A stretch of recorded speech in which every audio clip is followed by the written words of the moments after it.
Presiden RI Prabowo Subianto mengatakan 300 triliun lebih dana hasil efisiensi anggaran yang disuntikan ke Danantara akan dikelola untuk membiayai 20 proyek strategis nasional PSN. Dana sebesar 300 triliun lebih itu atau sekitar 20 miliar dolar AS merupakan hasil penghematan dari pos-pos belanja yang rawan korupsi, tidak efisien, dan kurang tepat sasaran. Dalam kesempatan itu, Prabowo menyebut beberapa PSN yang menerima investasi dari Danantara mencakup proyek hilirisasi nikel, bauksit, tembaga, kemudian pembangunan pusat data, pembangunan kecerdasan buatan, kilang minyak, dan pabrik petrokimia. Kini dana itu akan dialokasikan untuk dikelola Danantara Indonesia, diinvestasikan ke dalam 20 atau lebih proyek-proyek nasional.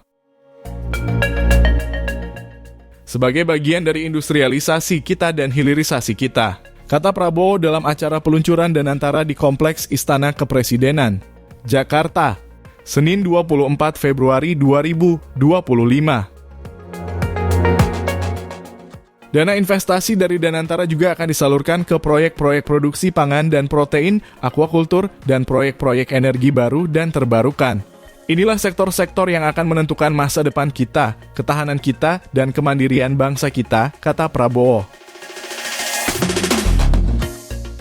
Presiden Prabowo dalam pidatonya meyakini jika proyek-proyek yang dibiayai Danantara itu dapat menciptakan manfaat yang nyata untuk kesejahteraan dan kemakmuran rakyat.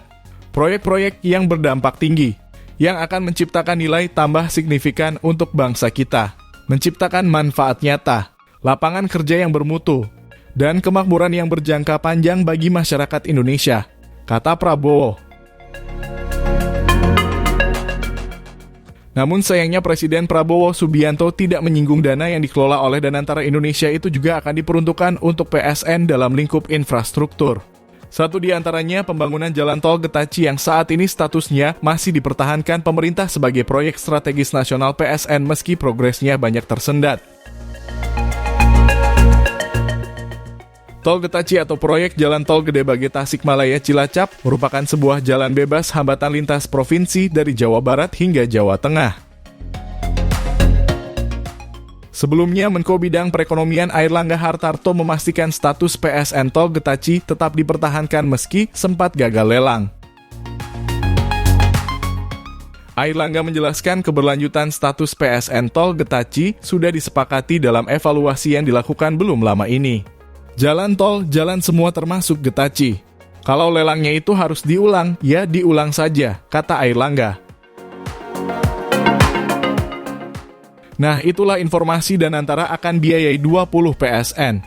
Ikuti terus update terbaru informasi jalan tol hanya di channel Tolku.